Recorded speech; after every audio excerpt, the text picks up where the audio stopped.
que minhas palavras não são suficientes pra consolar a dor de tantos parentes. Se tristeza, lamentos que prevalecem, o destino é fatal até pra quem não merece.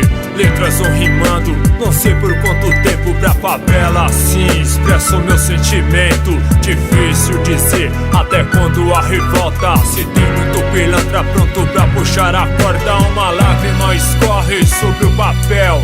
Cada frase escrita tem história sofrida em memória ao luto daquela família. Até onde tava unida, hoje desunida.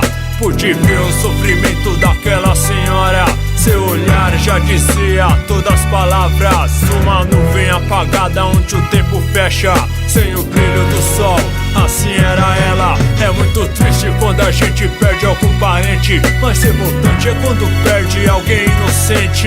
Da Ibope jornalista ponha na TV que tiroteio morreu um que tentou correr. Testemunha teme dar o seu depoimento pro PM com você não fazer o mesmo.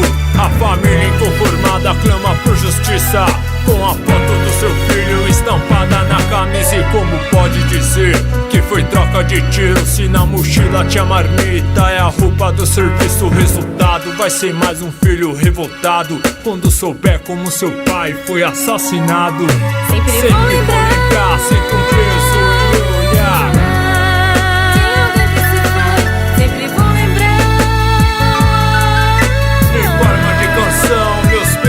Toda a família. As lágrimas que restam em meu olhar, por mais que tento não consigo esconder.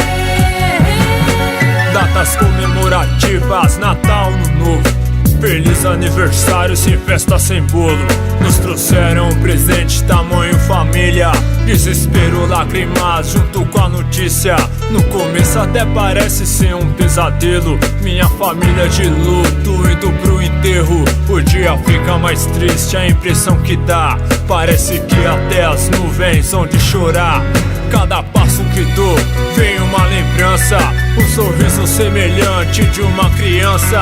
Os lugares que costumava frequentar, a roupa preferida dele usar. E quando toca a canção que ele sempre ouvia, a melodia o faz se tornar a vida. O momento é real que parou no tempo, é o mesmo que sentir e não ver o vento. Mas as lágrimas escorrem ao ver a cena, seu caixão, as flores, velas acesa. Parentes conhecidos estão me abraçando, chorando ao mesmo tempo, se perguntando por que as pessoas boas têm que ir embora. É difícil entender que chegou a hora. Minhas últimas palavras de despedida, peço a Deus de encontro com cada família. Sempre vou lembrar.